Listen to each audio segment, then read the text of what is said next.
Ships in the sense అదే కొట్టడం మాత్రమే అబ్యూజ్ అవుతుంది అనుకుంటే తప్పే. ఎమోషనల్ అబ్యూజ్ అనేది ఉంటుంది మానసికంగా, భావోద్వేగాల పరంగా.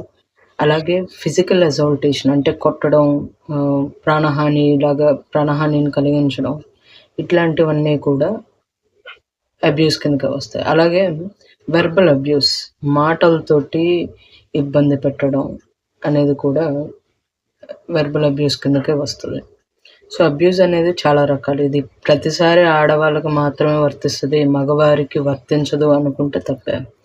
ఎందుకు అంటే ఆడవాళ్ళు మైట్ బి ఫిజికల్ అసాల్టేషన్ చేయకపోవచ్చు, అంటే పైన పడి కొట్టకపోవచ్చు, కానీ వెర్బల్గా చేయగలరు, ఎమోషనల్గా చేయగలరు. సో ఇది ఆడవాళ్ళ చాట్లో అయినా మగవాళ్ళ చాట్లో అయినా ఈ అబ్యూజివ్ రిలేషన్షిప్స్ ఏవైతే ఉన్నాయో అవి సమ్ కాంబినేషన్స్, అలాగే సమ్ ప్లేస్మెంట్స్, సమ్ ప్లానెట్స్, ఇవి ఏవైతే ఉన్నాయో వాటిని ఆడవారి చాట్లో అయినా మగవారి చాట్లో అయినా సరే ఉండొచ్చు. సో అది మనం ఈరోజు డిస్కస్ చేసుకున్నాం.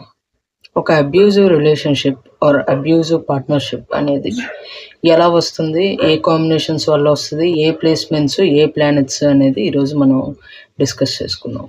సో అత్యంత ముఖ్యంగా ఉండేటువంటి ప్లేస్మెంట్ దీంట్లో ఏంటి అంటే 7వ స్థానం. 7 అంటేనే మనకు తెలుసు అది వివాహ స్థానం అని,